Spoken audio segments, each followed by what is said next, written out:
በመተት የተዘጋን እድልና በረከት ለማስከፈት የሚረዱ 7 የመዝሙረ ዳዊት ክፍሎች።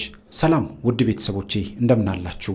በዛሬው ቆይታችን የምንመለከተው 7 የመዝሙረ ዳዊት ክፍሎችን እነግራችኋለሁ።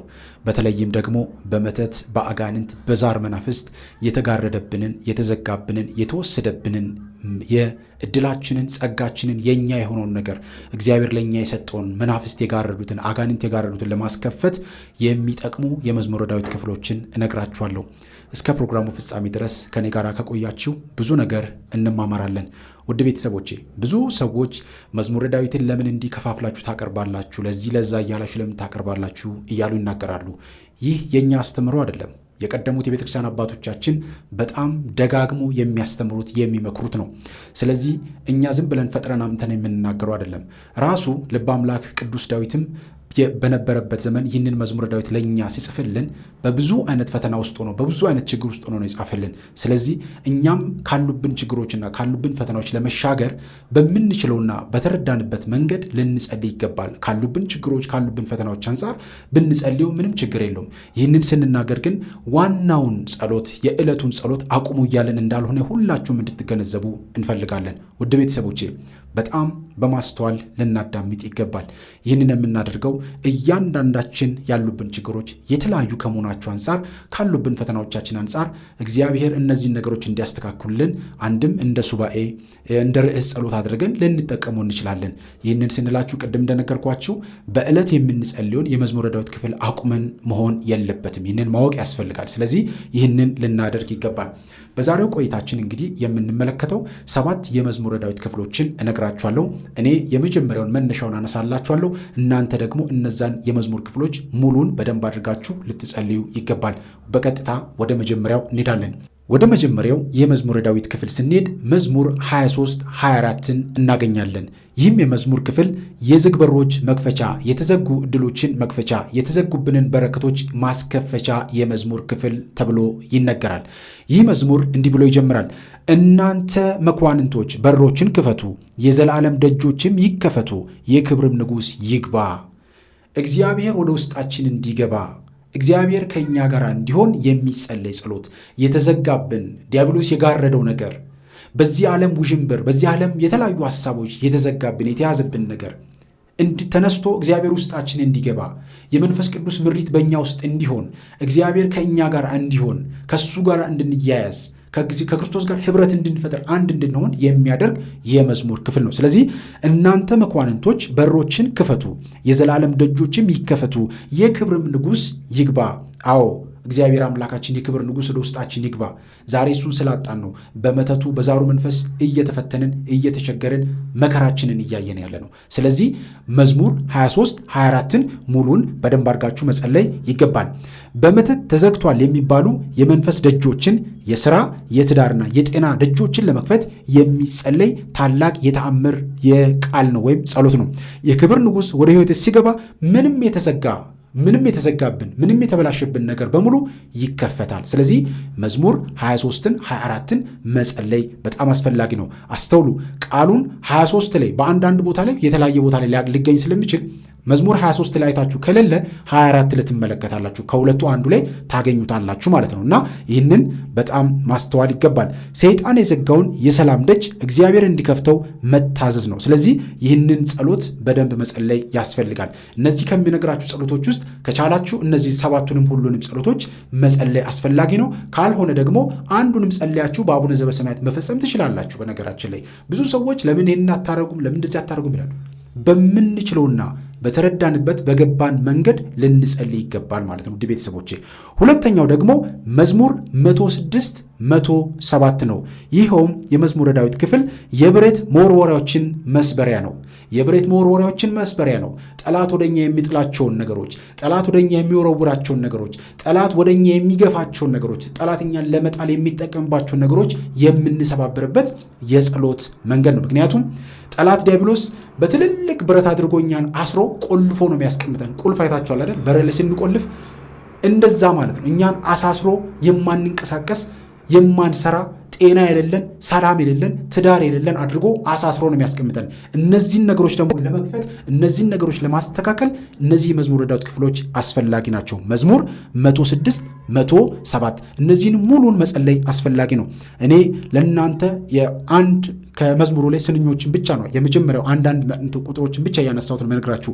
ከመዝሙር 106 107 ላይ ቁጥር 16 ላይ እንዲህ ይላል፣ የናሱን ደጆች ሰብሯልና የብረቱንም መወርወሪያዎች ቆርጧልና ይላል። አሁንም እግዚአብሔር አምላካችን የዲያብሎስን ሰንሰለት ዲያብሎስ እኛ ላይ የሚወረውረውን ዲያብሎስ እኛን አስሮ ያስቀምጠውን ሰንሰለት በሙሉ እግዚአብሔር አምላካችን ይበጣጥስልን። ከሱ ውጭ መደገፊያ የለንም። ከእግዚአብሔር አምላካችን መጠለያ መደገፊያ የለንምና አሁንም እግዚአብሔር አምላካችን ከተያዝንበት ከታሰርንበት ይፍታን። ስለዚህ መዝሙር 106 107ን በደንብ መጸለይ ያስፈልጋል። የናሱን ደጆች ሰብሯልና የብረቱንም መወርወሪያዎች ቆርጧልና ይላል ቁጥር 16 ላይ ማለት ነው። መተት አንዳንዴ ሕይወትን እንደ ብረት ሰንሰለት አጣብቆ ያስራል። ይህ መዝሙር ማንኛውንም አይነት የድግምት አሰራርና የመተትን እስራትና የብረት መወርወሪያዎችን የሚሰብር ኃይል አለው። ስለዚህ ይህንን የመዝሙረ ዳዊት ክፍል በደንብ አድርገን ልንጸልይ ይገባል። ውድ ቤተሰቦቼ በማስተዋል አዳምጡ። እነዚህ የመዝሙረ ዳዊት ክፍሎች መዝሙረ ዳዊት እያንዳንዱ የመዝሙረ ዳዊት ክፍል ነቢይ አምላክ ቅዱስ ዳዊት ይህንን የመዝሙረ ዳዊት ክፍል ሲጽፍ ራሱን በተለያዩ ፈተናዎች ውስጥ ሆኖ በተለያዩ ችግሮች ውስጥ ሆኖ የጻፈው ስለሆነ በሚመቸንና ለእኛ በሕይወታችን ካለብን ችግሮች አንጻር በምንፈልገው መንገድ ልንጸልየው ይገባል። አይከለከልም። ይሄ በቤተ ክርስቲያን አስተምሮ ማለት ነው እና ይህንን ልናደርግ ይገባል። ቅድም እንደነገርኳችሁ ይህንን በምታደርጉበት ሰዓት ላይ የዕለት የመዝሙረ ዳዊት ጸሎታችሁን አቋርጡ ማለት አይደለም። በሌሎች ሰዓቶቻችሁ ላይ በርዕስ ጸሎት በምታደርጉበት ጊዜ ላይ እንደ ሱባኤ እንደ ርዕስ ጸሎት አድርጋችሁ ልትጠቀሙት ይገባል። ውድ ቤተሰቦች ይህንን ማስተዋል ይገባል። ስለዚህ ሁለተኛው መዝሙር 106 107 ነው። በደንብ አስተውሉ። ከጨለማና ከሞት ጥላ ውስጥ ነፍስን ለማውጣት የሚደረግ ጩኸት ነው። ይህንን መዝሙረ ዳዊት የሚጸልይ ሰው ከዚህ አይነት ፈተና ዲያብሎስ ካሰረበት ዲያብሎስ ከዘጋበት ነገር ተሻግሮ የሚሄድበት ጸሎት ስለሆነ በደንብ ልንጸልየው ይገባል። ሶስተኛው ደግሞ ውድ ቤተሰቦቼ መዝሙር 108 109 ነው። የተሰነዘረ እርግማንን መመለሻ ነው። እንግዲህ እርግማን በተለያየ መንገድ ወደ ሕይወታችን ይመጣል። አንዳንዴ እናት አባቶቻችን በቤተሰቦቻቸው ውስጥ የዛር አምልኮ ከነበራቸው ዛር ሲያመልኩ ጠቋር፣ አዳልሞቴ፣ ወሰንገላ የተለያዩ የዛር መንፈሶችን ሲያመልኩ ከነበሩ እናቶቻችን ሲመርቁን ውስጣቸው ያለው የውቃዊ መንፈስ እነሱ የሚያመልኩት መንፈስ ለእኛ ምርቃት የሚናገሩ ይመስላል። ነገር ግን ወደኛ ሲመጣ ቃሉ ተቀይሮ በመንፈሱ አማካኝነት ወደኛ ሲመጣ እደግ ተብሎ የሚመጣው ቃል ተቀይሮ እርግማን ሆኖ ይመጣል። ወደ ታች ውረድ የሚል ሐሳብ ይዞ ይመጣል። ይህንን አይነት አሰራር ይህንን አይነት ሴራ ለመስበር ይህ መዝሙረ ዳዊት አስፈላጊ ነው። መዝሙር 108 109 የተሰነዘረን እርግማን መመለሻ ወይም ማፍረሻ መንገድ ማለት ነውና በጣም ማስተዋል ይገባል። የምስጋና አምላክ ሆይ ዝም አትበል፣ የኃጢአተኛ አፍና የሸንጋይ አፍ በላይ ተከፍተዋልና። አስተውሉ ውድ ቤተሰቦቼ፣ የምስጋና አምላክ ሆይ ዝም አትበል፣ የኃጢአተኛ አፍና የሸንጋይ አፍ በላይ ተከፍተውብኛልና። ምክንያቱም መተትን የሚልኩብን ሰዎች ጥላ ወጊን ስርማሽ ቅጠል በጣሽ ሆነው በእኛ ላይ ክፋትን የሚያስቡ ሰዎች የሩቅ ሰዎች አይደሉም። የማያውቁን ሰዎች እኛ ላይ ክፋትን አያደርጉም። የሚያውቁን ሰዎች ናቸው። በዕድላችን፣ በእኛ በጸጋችን፣ በበረከታችን፣ በሰላማችን የቀኑ ሰዎች ወይም በእኛ ሕይወት መለወጥ የቀኑ ሰዎች ናቸው ይህንን የሚያደርጉት። ስለዚህ ምንድን ነው የሚለው መዝሙሩ እዚህ ጋር አስተውሉ ውድ ቤተሰቦቼ፣ የምስጋና አምላክ ሆይ ዝም አትበል፣ የኃጢአተኛ አፍና የሸንጋይ አፍ በልቤ ተከፍተዋልና ይላል። ስለዚህ ይህንን በጣም በጸለይ በጣም አስፈላጊ ነው ውድ ቤተሰቦቼ። ይህ መዝሙር ሰዎች በምቀኝነትና በመተት የላኩብህን እርግማንና ክፉ ቃል ወደ መጣበት የሚመልስ አስተውሉ፣ ወደ መጣበት የሚመልስ ዕድልህን በንግግርና በድግምት ለከለከሉ ሰዎች ምላሽ የሚሰጥ ነው። ስለዚህ እኛ መተቱን አይደለም የምንልከው። እነሱ ክፋት ሲያደርጉብን፣ እነሱ በክፉ መንገድ ሲመላለሱ፣ እኛ በመልካሙ መንገድ ደግሞ በእግዚአብሔር ቃል እናሸንፋለን ማለት ነው። ምን ብለን እዚህ ጋር አስተውሉ። መዝሙሩን ሙሉን ብትጸልዩ በደንብ ብዙ ነገር ትረዳላችሁ። የምስጋና አምላክ ሆይ ዝም አትበል፣ የኃጢአተኛ አፍና የሸንጋይ አፍ በላይ ተከፍቷልና። እዚህ ጋር ምን እያልን ነው? እኔ አቅም የለኝም ጌታዬ ሆይ፣ እኔ ጉልበት የለኝም መድኃኔዓለም አባቴ ሆይ፣ በእኔ ላይ የሚያሰሩትን ሴራ፣ በእኔ ላይ የከፈቱትን ጦርነት፣ በእኔ ላይ የሚልኩትን የመተትና የአጋንንት ሴራ ሁሉ እግዚአብሔር አምላኬ ሆይ አንተ አክሽፍልኝ፣ በእኔ ላይ ምቀኞች ተነስቶብኛልና አንተ አረጋጋልኝ ብለን ወደ እግዚአብሔር ስንቀርብ እግዚአብሔር እነዛ የሚልኩብንን ሰዎች ያረጋጋል ማለት ነው። ስለዚህ መተት የሚያድሱ ሰዎችን አስቀምጦ የሚያረጋጋ የጸሎት ክፍል ነው። ይህንን በጣም ማስተዋል አስፈላጊ ነው። እግዚአብሔር በእኛ ፈንታ ለሚመራው መንፈሳዊ ፍርድ መቆም ነው። ስለዚህ ይህንን በደንብ ልንጸልይ የሚገባ የመዝሙረ ዳዊት ክፍል ነው። ሶስተኛው 108 109 ነው ማለት ነው። አራተኛው ደግሞ ውድ ቤተሰቦቼ መዝሙር 145 146 ነው። የታሰሩትን መፍቻ። አዎ እግዚአብሔር የታሰሩትን ይፈታል። እግዚአብሔር የወደቁትን ያነሳል። እግዚአብሔር የተጨነቁትን ያረጋጋል። እግዚአብሔር አሁንም ሁላችንም የታሰርነውን ይፍታን። እግዚአብሔር የተዘጋብንን ይክፈትልን። እግዚአብሔር የተወሰደብንን ይመልስልን በእውነት። ስለዚህ ዛሬ በጣም ብዙዎቻችን በብዙ ችግር ውስጥ እንገኛለን።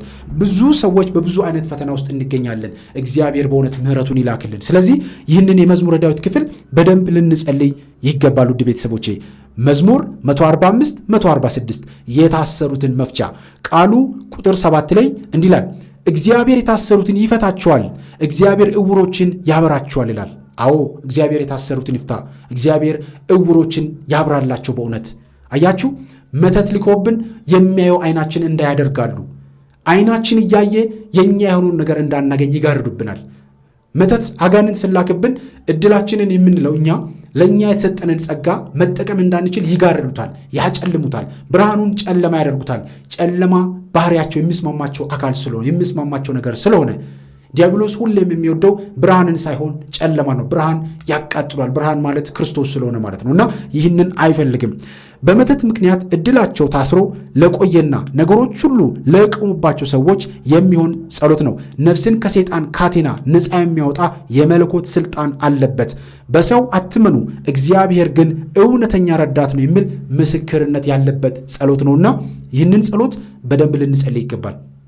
በደንብ እነዚህን የመዝሙረ ዳዊት ክፍሎች የምንነግራችሁ እያንዳንዱን መዝሙረ ዳዊት በጥልቅ ገብተን ከተመረመር ነው፣ በጥልቅ ገብተን ከተመለከት ነው የሚገርም መለኮታዊ ምስጢርና ኃይል ነው ያላቸው።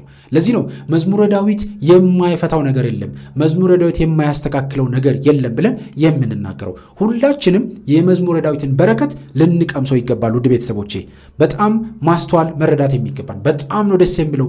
ተጨንቃችሁ ፈተና ውስጥ ሆናችሁ ተቸግራችሁ መታችሁ መዝሙረ ዳዊት ስትጸልዩ በዛው ሰዓት መፍትሄ የምታገኙት ነገር፣ በዛው ሰዓት ከእግዚአብሔር መልስ የምታገኙት በቃ። ምክንያቱም ልበ አምላክ ቅዱስ ዳዊት በብዙ አይነት መከራ ውስጥ ሆኖ በብዙ አይነት ፈተና ውስጥ ሆኖ ነው ይህንን የመዝሙረ ዳዊት ክፍል የጻፈልን። ስለዚህ እኛም ይህንን ጸሎት በምንጸልይበት ጊዜ ልበ አምላክ ቅዱስ ዳዊት የተጠቀመውን ያንን በረከት እኛም እናገኛለን ማለት ነው። የልበ አምላክ የቅዱስ ዳዊት በረከቱ ይደርብን በእውነት። ስለዚህ ሁላችንም ይህንን ልናደርግ ይገባል። አምስተኛው ደግሞ መዝሙር 17 18 ነው።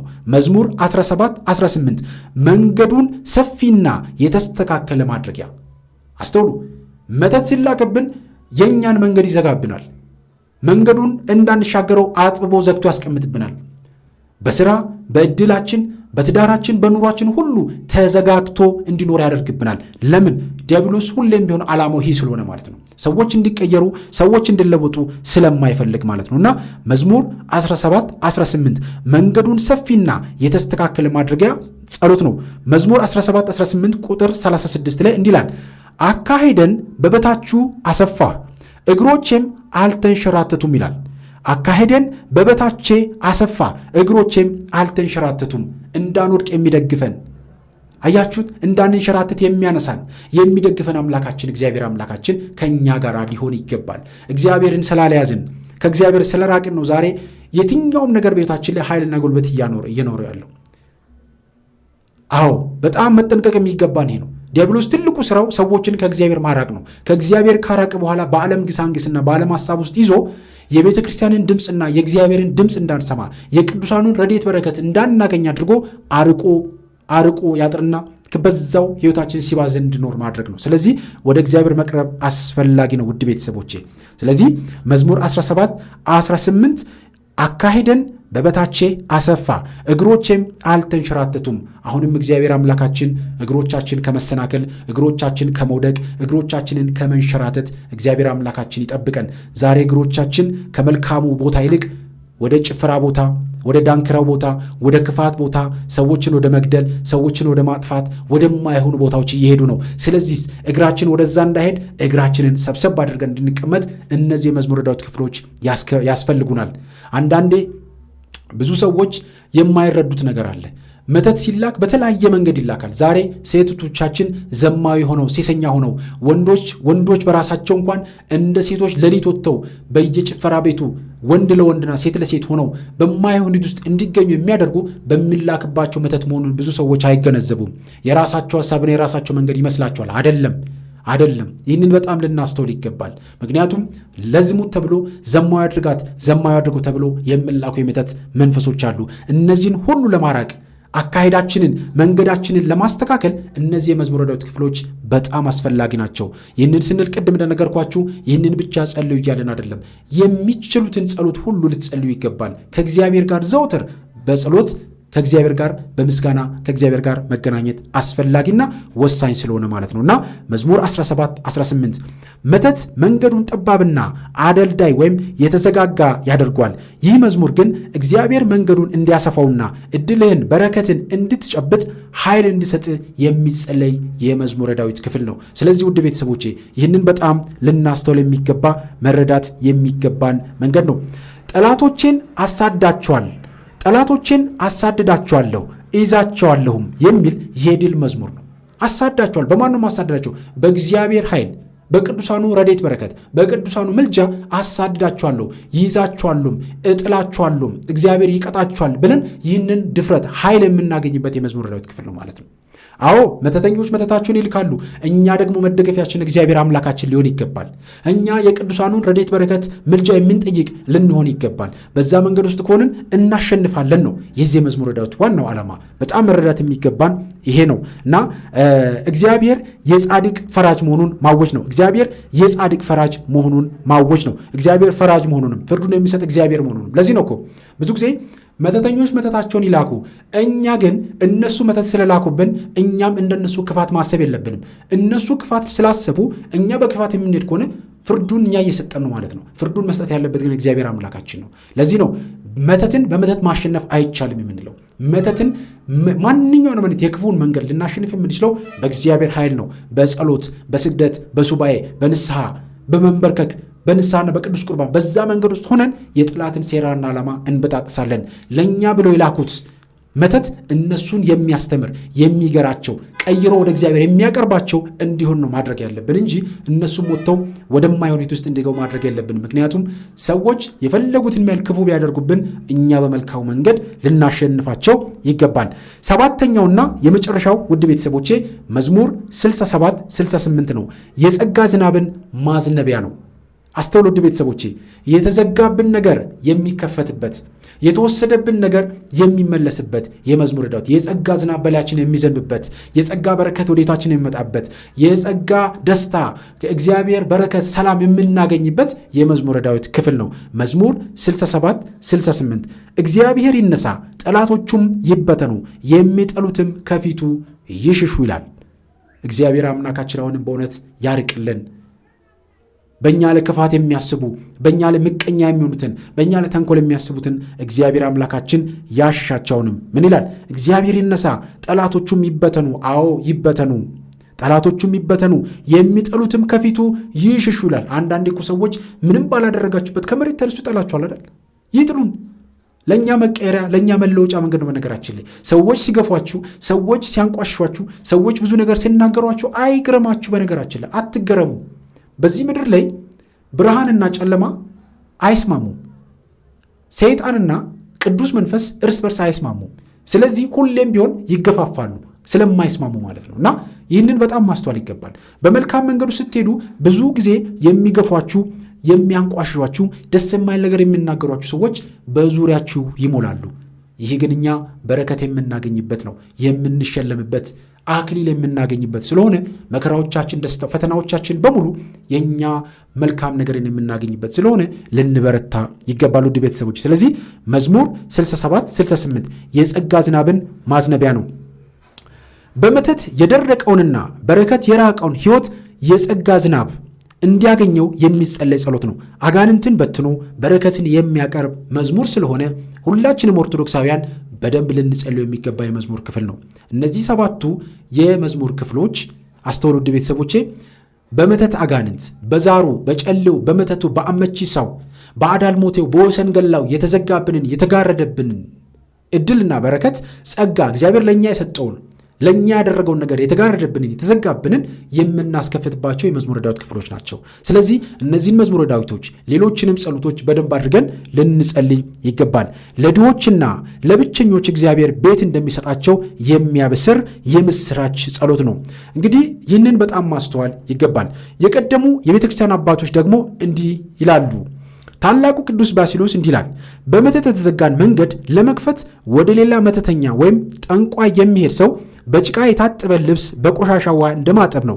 ዕድልህን ለማስከፈት ወደ ቃልቻ መሄድ ሰይጣንን ይበልጥ በሕይወት ላይ እንዲሰለጥን መጋበዝ ነውና መጠንቀቅ ያስፈልጋል። አንዳንድ ሰዎች እሳትን በእሳት የሚሉት ብሂል አላቸው። ክፋትን በክፋት የሚሉት መንገድ አላቸው። እሷ መተት ስላደረገችብኝ እኔም መተተኛ የተሻለው መተት ከመተተኛው ጋር ሂጅ ማድረግ አለብኝ። ይህ በጣም ትልቅ ስህተት ነው። ቅዱስ ባሲሎስ የሚነግረን እንግዲህ ይህንን ነው። ቅዱስ ባሲሎስ እንደሚለን በመተት የተዘጋን መንገድ ለመክፈት ወደ ሌላ መተተኛ ወይም ጠንቋይ የሚሄድ ሰው በጭቃ የታጠበ ልብስ በቆሻሻ ውሃ እንደማጠብ ነው ብሎ ይነግረናል። በረከቱ ይደረብን በእውነት። ስለዚህ ቅዱሳን አባቶቻችንም የሚመክሩን ይህንን ነው። በጣም መጠንቀቅ የሚገባን ይሄ ነው ማለት ነው። ቅዱስ ዮሐንስ አፈወርቅ እንደሚመክረን ደግሞ አፍህ መዝሙረ ዳዊትን በሚደግምበት ጊዜ መለኮታዊ እሳትን ትተነፍሳለህ። ሰይጣን ደግሞ እሳትን ሊቀርብ በፍጹም አይችልም። መዝሙሩን ስትጸልይ ቃላቱ ድግምቱን እንደሚያቃጥሉ እመን። አባቶች እንደሚሉት መተት መያዣ የሚያገኘው በኃጢአት በኩል ነውና ከኃጢአት መጠበቅ በጣም አስፈላጊ ነው። ስለዚህ ከኃጢአት ራስን መጠበቅ አስፈላጊ ነው። ስለዚህ ዕድል እንዲከፈት መጀመሪያ በንስሐ ራስን አንጻ። በውስጡ ክርስቶስ ያለበትን ሰው ድግምት አይበግረውም። መዝሙሩን በምትጸልይበት ጊዜ ጸበል መርጨትና በመስቀል ማማተብን በጭራሽ አትዘንጉ። አያችሁ፣ አስተውሉ ቤተሰቦቼ፣ ምንድን ነው ያልኩት? መዝሙሩን በምትጸልዩበት ጊዜ ጸበል መረጨትን በመስቀል ማማተብን አትዘንጉ። ይሄ ማለት ምን ማለት ነው? መዝሙረ ዳዊትን በምትጸልዩበት ጊዜ ላይ ሌሎችንም ነገሮች አድርጉ። ጸበል መረጨት፣ ሌሎች የቤተክርስቲያን ስርዓት ውስጥ መሳተፍን፣ መስቀል ከአባቶች መስቀልን መሳለምን፣ እነዚያን ነገሮችን ሌሎችንም ምስጢራትን መስገድ፣ መንበርከክ፣ ንስሐ መግባት፣ ስጋውና ደሙን መቀበልን መርሳት የለብንም ማለት ነው። መዝሙሩን እየጸለያችሁ ሌሎችንም መንፈሳዊ ምግባራት መፈጸም በጣም አስፈላጊ ነው ውድ ቤተሰቦች። ስለዚህ ይህንን ማድረግ በጣም አስፈላጊ ነው። የመስቀል ምልክት የአጋንንትን ሰንሰለት የሚበጥስ መጥረቢያ ነው፣ በእምነት ስናደርገው ማለት ነው፣ በእምነት ስናደርገው። ስለዚህ ይህንን በጣም ማስተዋል ይገባል። ስለዚህ እነዚህን መዝሙራት ስትጸልይ በታላቅ ተስፋና እምነት ይሁን። ሰይጣን የዘጋውን እግዚአብሔር ይከፍተዋል። እግዚአብሔር ከእኛ ጋር ከሆነ ማን ይቃወመናል የሚለውን የሮሜ ምዕራፍ 8 ከቁጥር 31 ላይ ያለውን ቃል በደንብ ማስተዋል ይገባል። በርትተህ ጸልይ፣ በረከትህ በደጅህ ናት። እግዚአብሔር አምላካችን አሁንም በረከቱን በደጃችን፣ በእጃችን፣ በቤታችን፣ በኑሯችን ያድርግልን። ስለዚህ የተዘጋብን በእግዚአብሔር ይከፈታል። ነገር ግን እኛ ምን ማድረግ አለብን? እግዚአብሔር ከእኛ ጋር ከሆነ ማን ይቃወመናል የሚለውን ቃል ይዘን በየጊዜው ልንበረታ ይገባል። በየጊዜው ከእግዚአብሔር ጋር ልንያያዝ ይገባል። በየጊዜው እግዚአብሔርን ወደ ሕይወታችን ልናቀርብ ይገባል። ዛሬ በብዙ መንገድ እየተፈተንን ያለነው አንዱ ክርስቶስን ከሕይወታችን ስላራቅን ነው። ስለዚህ እግዚአብሔርን ወደ ሕይወታችን ማቅረብ አለብን። ከክርስቶስ ጋር ዘውትር መያያዝ አለብን። ንስሐ እየገባን ስጋውና ደሙን መቀበል በጣም አስፈላጊ ነገር ነው። ከዛ ሁሉ ግን በዕለት ዕለት ጉዟችን ላይ መንፈሳዊ ሕይወታችንን በየቀኑ መቃኘት አስፈላጊ ነው። ስለዚህ እያንዳንዷን ሕይወት በአግባቡ ካደረግን የትኛውም መንፈስ ወደ ሕይወታችን ይላክ እናሸንፈዋለን። የምናሸንፈው በእኛ ስግደት፣ በእኛ ጸሎት አይደለም። በእግዚአብሔር በአምላካችን ኃይል እናሸንፋለን። አስባችሁታል? በራሳችንን በትሕትና ዝቅ አድርገን ራሳችንን ዝቅ የምናደርግ ከሆነ ዝቅ በማለት ውስጥ እግዚአብሔር ወደ ከፍታ ይወስደናል። ጠላታችንን ያዋርደዋል። ምክንያቱም ከእግራችን በታች አድርገን የምንቀጠቅጠው በእግዚአብሔር ኃይል፣ በእግዚአብሔር ጉልበት፣ በመንፈስ ቅዱስ ኃይል ስንሞላ ነው። ለዛ ደግሞ የክርስቶስን ሥጋና ደም መቀበል አስፈላጊ ነው። ስለዚህ ይህንን ማድረግ ከሁላችንም ይጠበቃል። ያስተማረን የመከረን የአባቶቻችን አምላክ የእኛም አምላክ እግዚአብሔር አምላካችን የዓለማት ሁሉ ፈጣሪ አልፋና ኦሜጋ የሆነው መድኃኔዓለም ኢየሱስ ክርስቶስ የእመቤታችን የቅድስት ድንግል ማርያም ልጅ አብ ወልድ መንፈስ ቅዱስ አምላካችን ሁላችንንም በእውነት ያግዘን። የተዘጋውን የተበላሸውን ሁሉ እግዚአብሔር አምላካችን በቸርነቱ በምሕረቱ ያስተካክልልን። ስለዚህ ይህ ቪዲዮ መረጃ ከሰጣችሁ ካስተማራችሁ በኮሜንት ላይ መጻፋችሁን፣ ሐሳብ አስተያየት፣ ጥያቄያችሁን መጻፋችሁን እንዳትረሱ። እግዚአብሔር አምላካችን ከሁላችን ጋር ይሁን። ይቆየን። አሜን።